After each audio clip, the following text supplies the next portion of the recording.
What's going on, everybody? This is Dana Polk Jr., Master Executive 8, and I gotta keep it low today, so I won't be speaking too loud because other people are asleep, but we want to get right into this.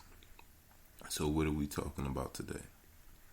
We're talking about the energy management system. This energy management system comes from my DNA. It comes from the four numbers that make up my my life optimization chart, right?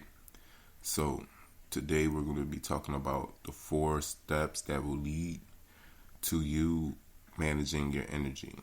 This is part of my energy management system. These 4 steps in here are: the first step is to decide. The second step is to work hard. The third step is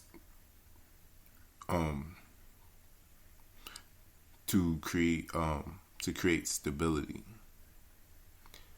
And the fourth part is creating that stability on doing all of this on an individual and on a group level.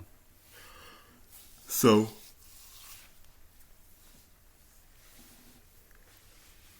why are we talking about all this?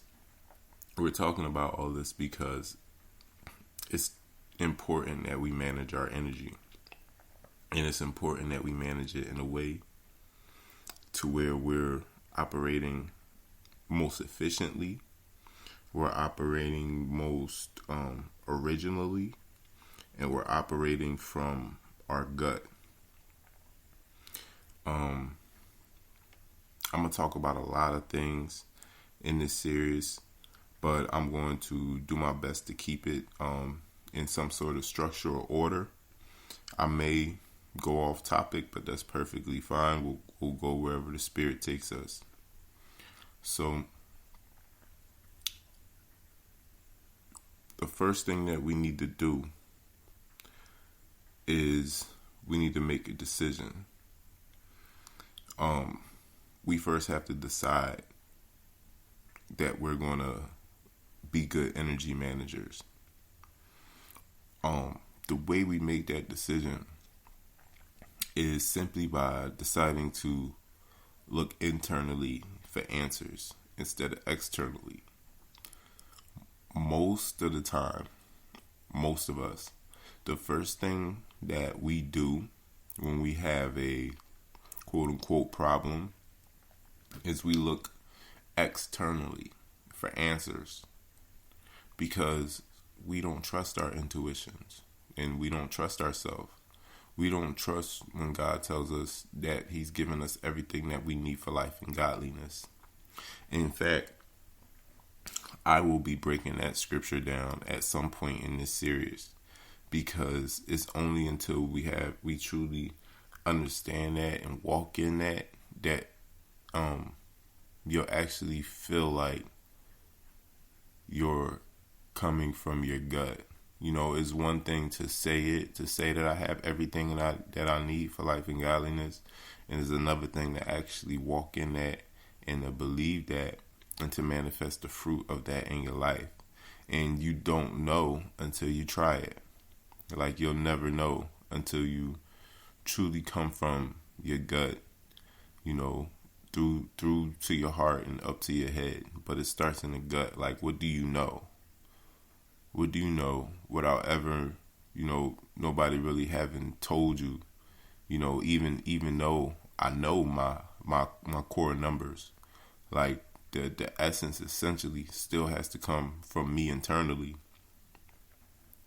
So, talking about this energy management system. So the first step, like I was saying, is to decide. The first step is to decide that you and nobody else are going to be the master and the steward over your energy. That means you will not give anybody else the keys to your happiness. That means you will not put responsibility of your life into anyone else's hands. That means you will not rely on any book knowledge, on anything that's coming, any person, on nothing outside of yourself to give you permission to do anything or to lead you and guide you, because the Father said He's already given you the Holy Spirit. He said the Holy Spirit will lead you and guide you into all truth. And that's true. It's just most of us, and it's understandable because most of the stuff in this world doesn't teach us to listen to our intuition. They teach us to, go look for something outward, to confirm something that's going on inside. When truthfully, what's going on inside of you needs no confirmation from anything from the outside. There will be things that will come to confirm, like synchronicities. Synchronicities happen. They happen all the time. They let you know, like, hey, you're in the right, wherever it is that you're at right now, you're in the right position. And synchronicity can come in the form of a lot of things. Synchronicity can come in the form of numbers. You could see these repeating numbers throughout your day and wonder, like, man, why I keep seeing these numbers. Most of the time, it's probably because you're in the place where you're supposed to be, or maybe you're not in the place where you're supposed to be. Like, I guess it would depend on your interpretation of the numbers. But synchronicities happen all the time. All the time. I'm pretty sure you're experiencing them in your life, where just sometimes it either seems like life is flowing, and it's just like, man, it just seems like everything is coming together and working so smoothly. Let me get some water, y'all. Give me a second.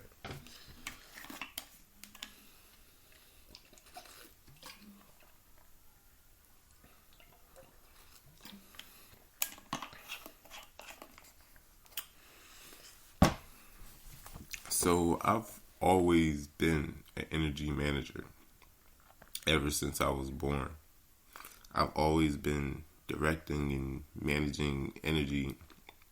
It was just it may have been expressed on the dark side of my giftedness, which is kind of like aloofness, things that aren't practical,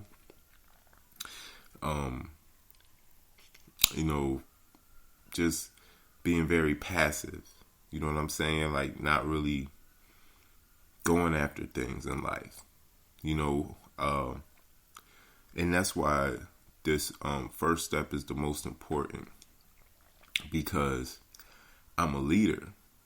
However, it was almost as if everything around me had taught me to be a follower. So from a very young age, I just followed people, like sometimes just completely blindly, like just following people because I just did not trust myself. I didn't trust myself to make good decisions for myself. So I would like blindly follow people, not really going where I wanted to go, but going where they wanted to go. Never really truly getting my own happiness, you know what I'm saying, because of this following. So I'm not going to go into each particular step in the show. This is just the introduction, but the first thing that you got to do is you got to make that decision. You got to make that decision to stop coming from the outside. You have to make that decision to come from the inside out. And it's going to be one of the hardest things for you to do, because we're so attached to what somebody else has to say.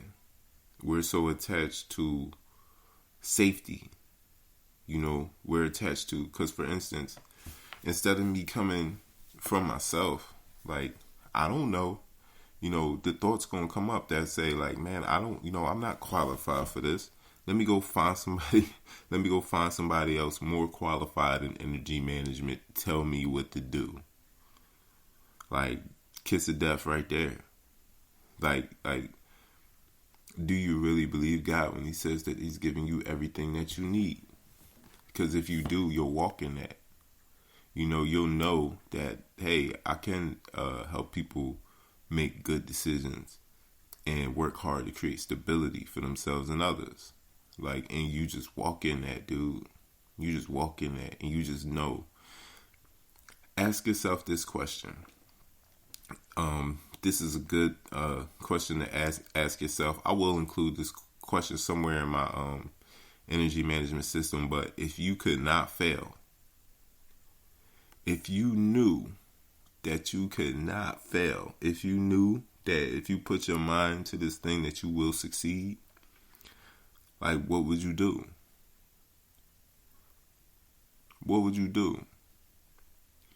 So right now, I really have faith that if I say that I want to assist people with making good decisions and working hard to create stability in their lives for themselves and others, then I know that I can do that simply by doing this first thing, making a decision. That's it. That's it. I made the decision that I'm going to assist people with creating. Assist people with making good decisions and working hard to create stability for themselves and others. Bam, that's it. That's it. There's no more to it. There's no, I'm not going to delve too deep into how it's going to get done. I'm not going to delve too deep into anything. I'm just making the decision. That's it. That's all you need to do. Make the decision that what you say is going to come to pass. Understand that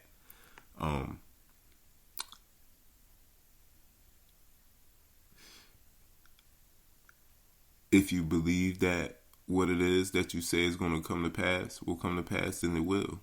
And to believe means to be living as. It means to be living as if your desires are already fulfilled. And to not be afraid. And to have full trust in yourself. So let's touch on the next thing, and that's hard work. And what hard work is.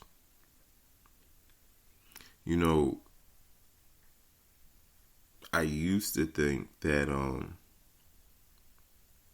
that hard work was the only thing that signified whether somebody was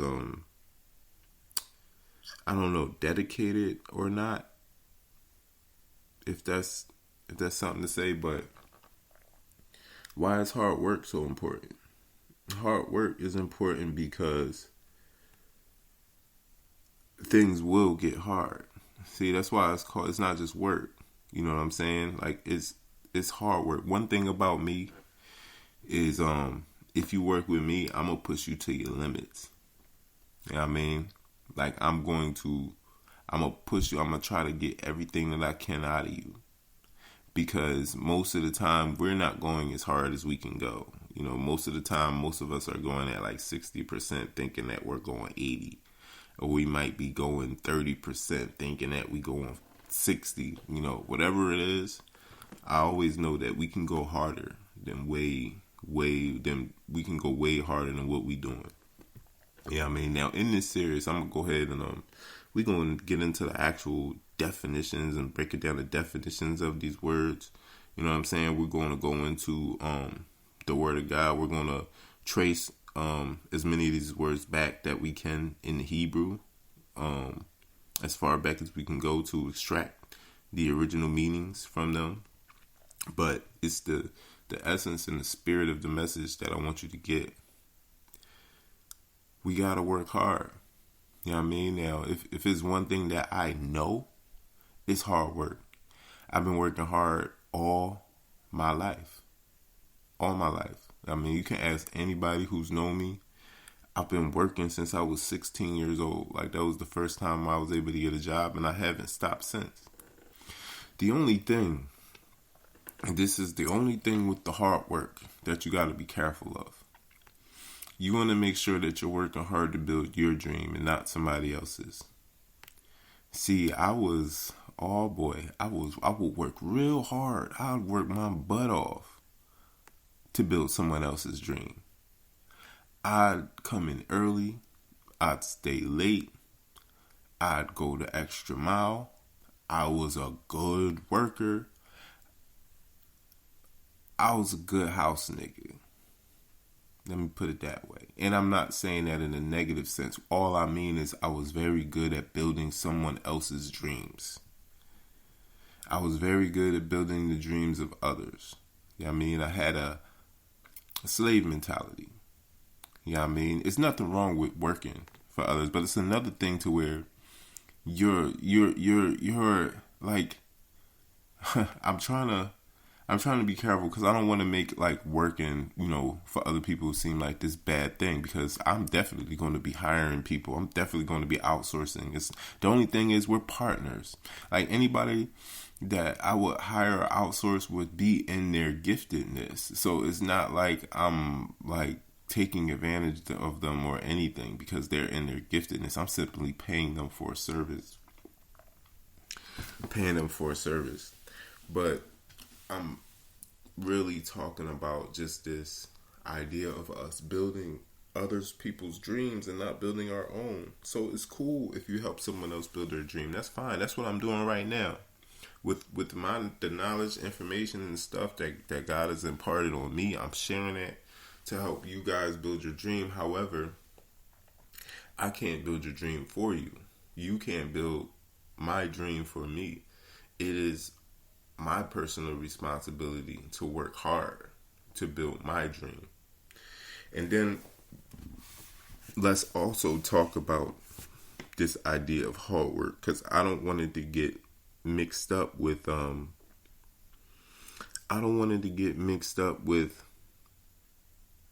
how do I put it, laborious work. Because what I'm doing right now, this doesn't feel hard. You know what I'm saying? Like this doesn't feel, it's not hard. You know what I'm saying? Because it's coming from me. You know what I'm saying? So when I say work hard, I just simply mean it's more of a thing of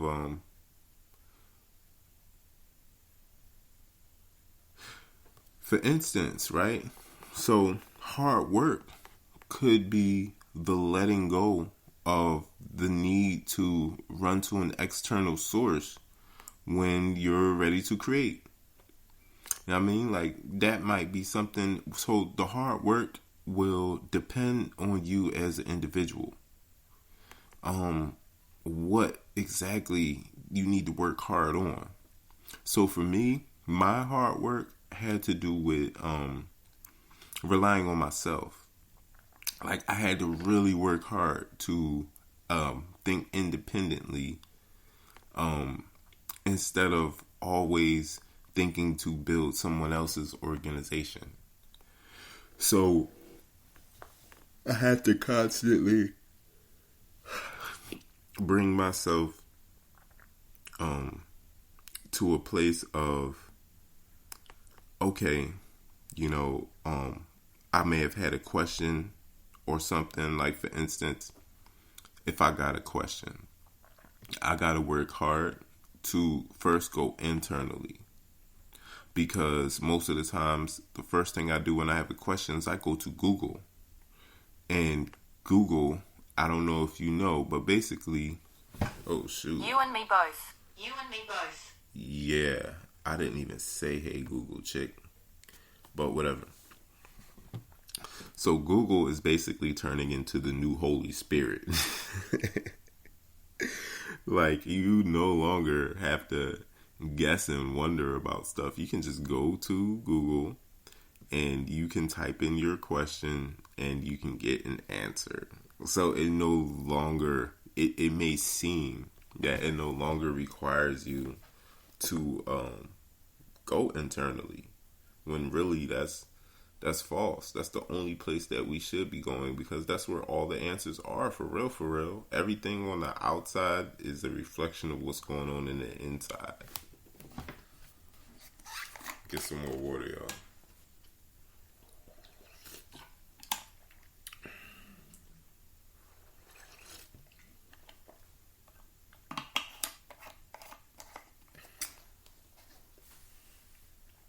Hey guys, you want to know an easy tip, easy way to stay hydrated and to drink water is to just get you a water bottle and just keep it by you at all times. You know what I'm saying? If it get empty, just go fill it up. Tip.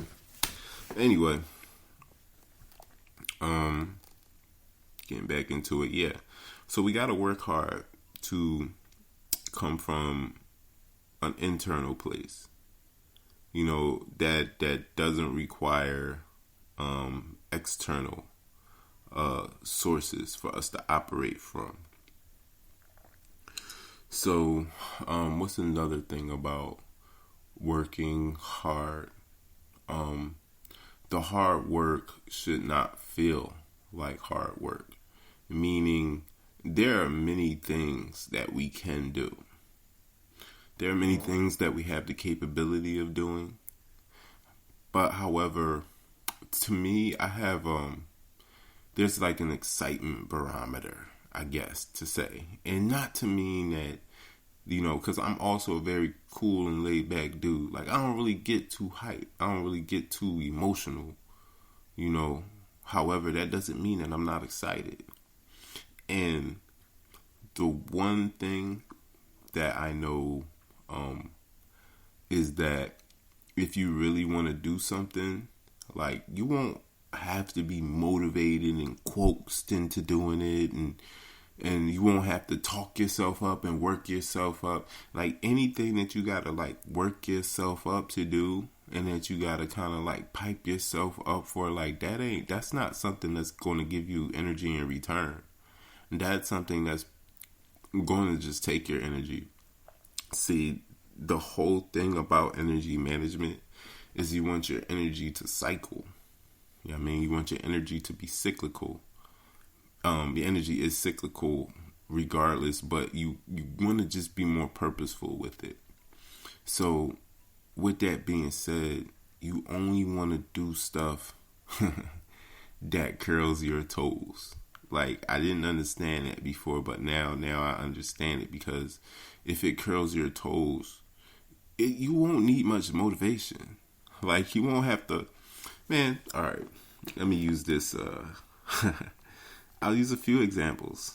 I'll use one money and another one women, because these are two things that if you're a man, hey, look, or a woman, whatever, if you're a woman in money, and if you're a woman, a man, or whatever it is that curls your toes, right? So if you was at your house right now and I told you I had $1 million for you, all you had to do was get here, your toes would automatically curl, and you probably wouldn't even hop in your car. You probably just run to my house. Like, you'll be wanting to get here ASAP so you can get that. Or if I told you that the man or the woman of your dreams, I mean, if you met the man or the woman in your dreams, whatever, your toes be curled. So all I'm saying, versus if I told you I had, you know, let me tell you, I got $10 for you. You know what I'm saying? I got $10 for you, but you got to drive like 2 hours to get to me. Like, you're not really going to be that's not going to curl your toes. You know what I mean? You're not going to be like, oh, I can't. You're not going to move from your spot, probably. Matter of fact, you might be mad at me that I called you about coming to get some damn $10. You might be mad at me that I'm calling to tell you that Becky is here. You know what I mean? Becky don't even, you know what I mean? You don't even like Becky like that. You know what I mean? Or I tell you that I don't know, I tell you that some man is here. I don't know, Michael, Joe, whatever. I tell you Joe is here, ladies, and you know what I mean, Joe don't really curl your toes like that. You know what I'm saying? Like, so when we talk about working hard, if it's something that curls our toes, the hard work ain't gonna feel like hard work. It ain't gonna feel like, it's gonna feel like nothing. You know what I mean? It's gonna feel like nothing, because it's literally coming from you. You don't need no notes. You don't need no book. You don't need no reverend. You don't need no doctors. You don't need no bishops. You don't need no nobody slap no oil on your head. You don't need no aliens, no ETs. You don't need no coffee. You know what I mean? Without all that stuff that you think you need, all that stuff that you're working so hard to get. Yeah, you don't need to work hard. You know what I mean? The hard work. The hard work is going to be you relying on your gut. That's going to be the hard part. You relying on your gut's going to be the hard part, because it's going to be all this stuff outside of you telling you what's best for you. When there's nothing outside of you that can do that. Like I said, the Holy Spirit is going to lead you and guide you into all truth. So let's move on. Let's talk about this word stability. And in the stability section of it, of course, we're going to break down the word. We're going to go into the word to talk about that. And we're also, of course, I'm going to give you some real life examples. But the next thing is stability. So our stability has to do with a lot of things. We're going to look up the definitions and all that, get into all that stuff. But when we talk about stability, what we're talking about is more emotional than anything. You know, when we talk about being stable, what we're doing when we're being stable is just being consistent in our way of thinking. So I can sometimes get all over the place. And the reason that happens is because I was so focused on desire and not design. And as I started to focus on my design and not my desire, now things are they're easier. You know what I'm saying? Like, things make sense because my desires kept changing. You know what I mean? My desires kept changing. I had not only did I want to do a lot of things, but I had the ability to do them. It's not like dude, like I can damn near do anything. Like, I'm serious, dude. Like, I can learn to do anything, and I can learn to do it proficiently. You know what I'm saying? But I'm not supposed to be doing any and everything. You know what I mean? I'm not supposed to be everywhere. I'm not supposed to be everything to everybody. You know what I mean? So when you're unstable, you'll try to do that. You'll try to please people. You know what I'm saying? You'll try to be everything to them. You know what I'm saying? You'll try to fit into something that you ain't got no business fitting into. You know what I mean? So this stability is going to require you to stick to something. It's going to require you to be consistent.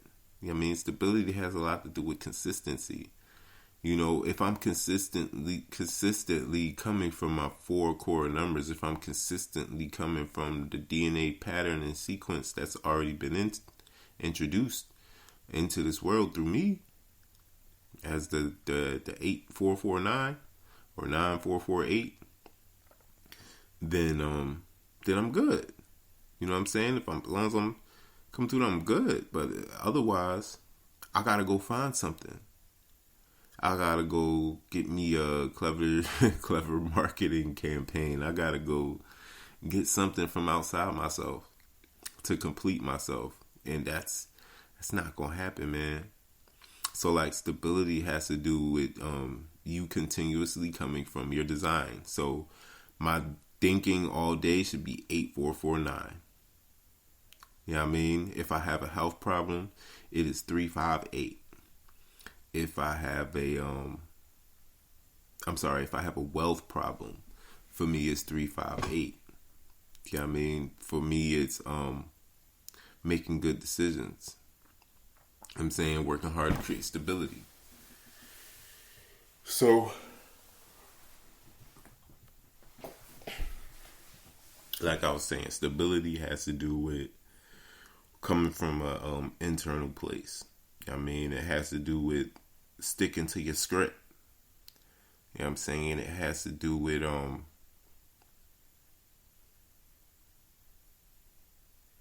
maintaining your stable.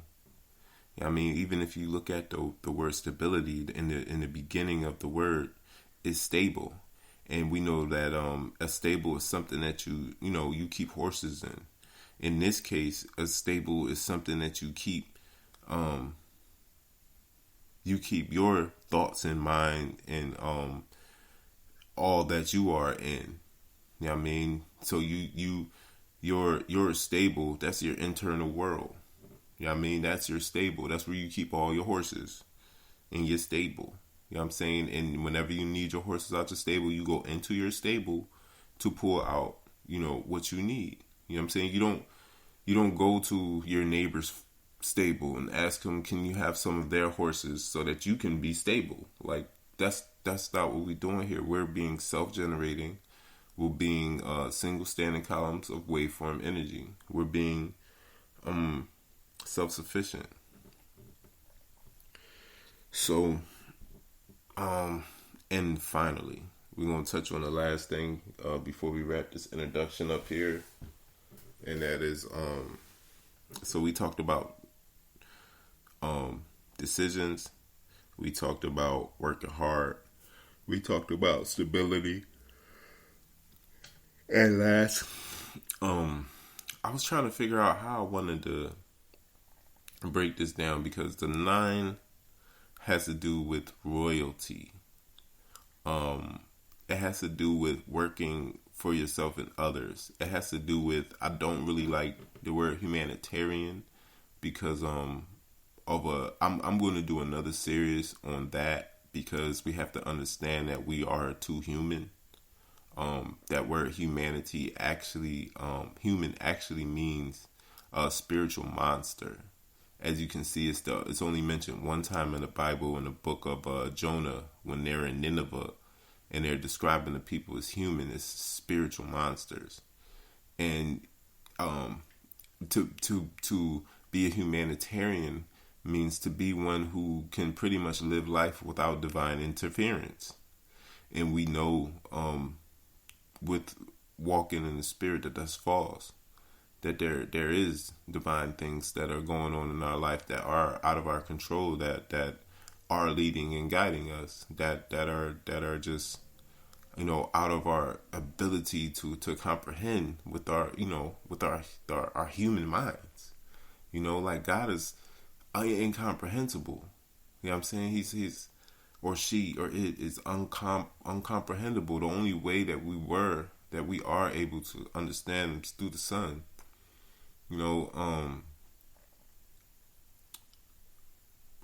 So excuse me.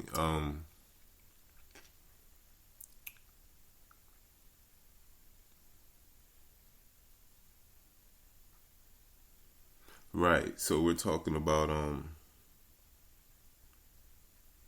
stability. No, I'm sorry. Right. So we're talking about priestlyhood, or we're talking about royalty. And this is important to understand because it kind of helps you paint a picture of yourself. It helps you see yourself at your highest level of good.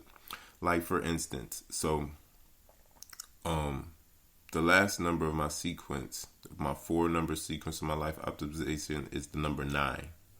So the number 9 represents someone who's very royal, someone who is very stylish, someone who could be referred to as a priest. You know what I'm saying? And when you think of a royal or you think of a priest, you think of a very high level, high ranking, very responsible, a person that's, for the people. You know what I'm saying? Like you think of a person like that. So knowing that that's your highest way of seeing yourself, that's a good mental image, to have in your brain of royalty. Because if you think you're royal, you'll start to act in that way. And this is not to say that you're superior than anyone else. This just means that you carry yourself in a royal in a priestly, in a stylish way. So we're going to do all of this. We're going to make good decisions. We're going to work hard. We're going to create stability for ourselves and for others. You know, in a stylish way, in a royal way, in a priestly way, because that's who we are. We're royal priests. You know what I'm saying? We're royal priests. All of you. If you're listening to this show right now, you a royal priest. You know what I mean? Especially if you got some nines in there. If you got some nines in there, you're literally like royalty. You know what I mean? So if we know that we're royalty, then we definitely need to conduct. We need to act like, you know, we need to partake in that way of thinking. We need to carry ourselves as royalty and not peasants. We need to carry ourselves as the kings and queens and the stewards over our own energy. That's what this whole thing is about. This whole thing is about energy management. Excuse me, guys, get something to drink. It's weird, man. My throat been hurting lately. Throat been irritated. Excuse me, y'all.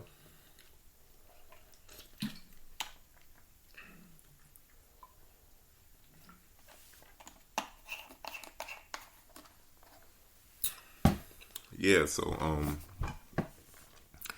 yeah, as a royal, as someone who is a good steward over the kingdom, you know, as someone who as a priest, you know what I'm saying, carries himself in a way that honors God. You know what I'm saying? That honors the things that God has imparted to us. You know, carrying ourselves as a priest means that we believe that we have everything that we need for life and godliness, and that we live and we use that. You know, it means honoring the commandments that were placed on our hearts. Remember, I'll get into that too. It says God has not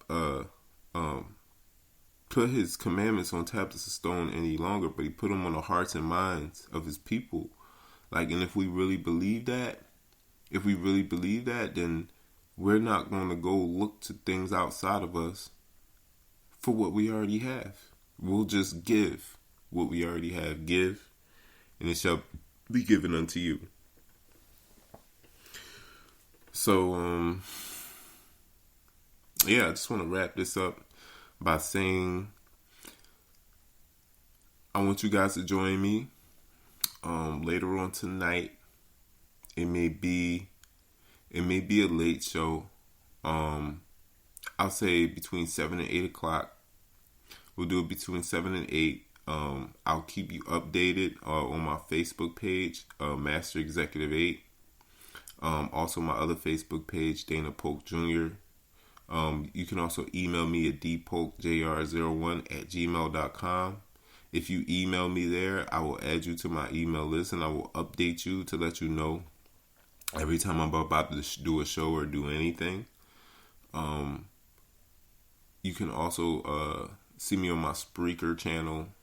It's SPREAKER, Master Executive 8. So what I'll do is I'll just place all of these links inside the description so you guys can see me there. You know what I'm saying? Y'all can message me if y'all got any questions. Like, I'm available. You know what I'm saying? Like, I'm available. I'm reachable. I'm for the people. And I'm for myself.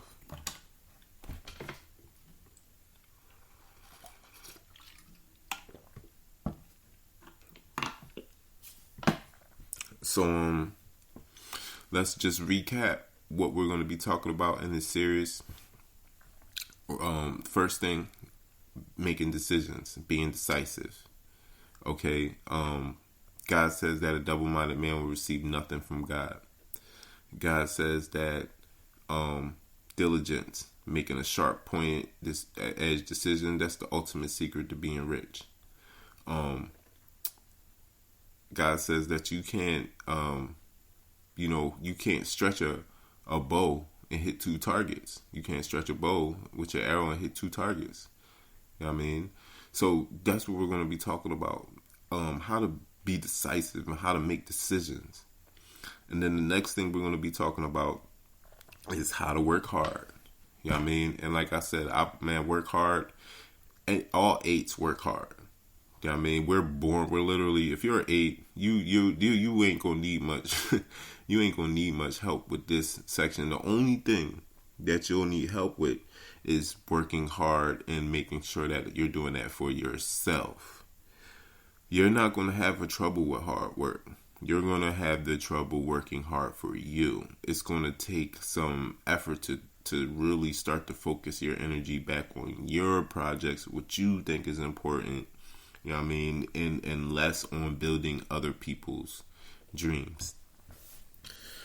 And we're also going to talk about what that hard work entails.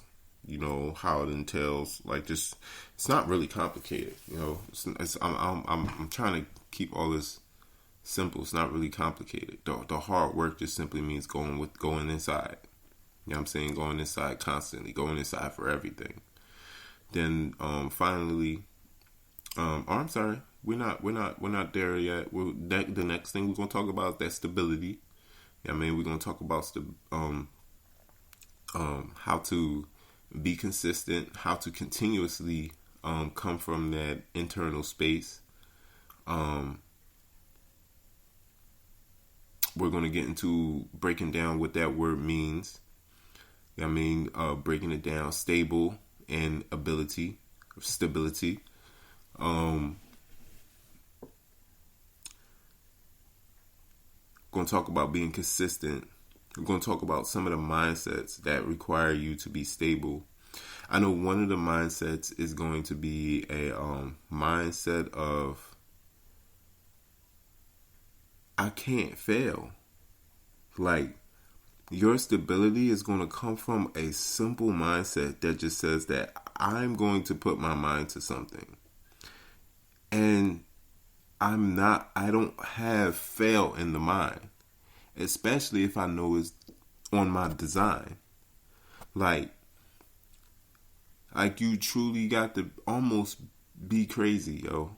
Like, I'm serious. Like, you really got to know that whatever it is that you put your mind to, you can make happen. Like, and you have to see it as already being done.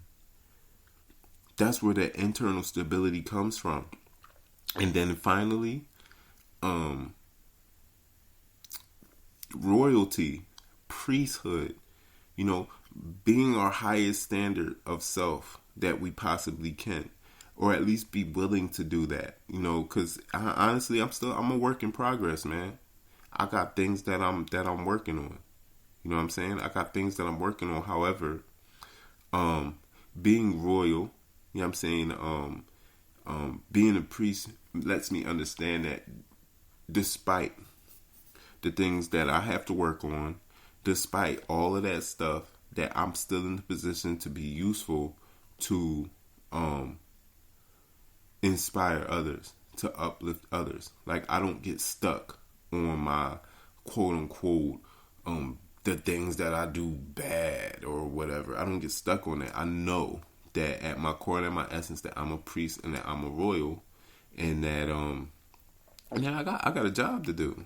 Like, I'm not here to just suck up God's air and eat up his food and to just be chilling. You know what I mean? Like some kid who's staying, you know, over his father's house on the couch, like, just, you know, I'm not doing no work. I'm just, you know, eating Cheetos and wiping my hands off on the couch. Like, no, I got a purpose. I got a reason for being here. So, guys, we got about 40 seconds left, so I'm going to go ahead and wrap it up here. This was just the introduction. Join me later today as we talk about that first part, decisions. Because remember, we're making decisions and working hard to create stability for ourselves and others. So the first thing we're going to be talking about is making that decision, being decisive. This is Dana Poe Jr., Master Executive 8. I'm glad that you guys are joining me in this energy management system.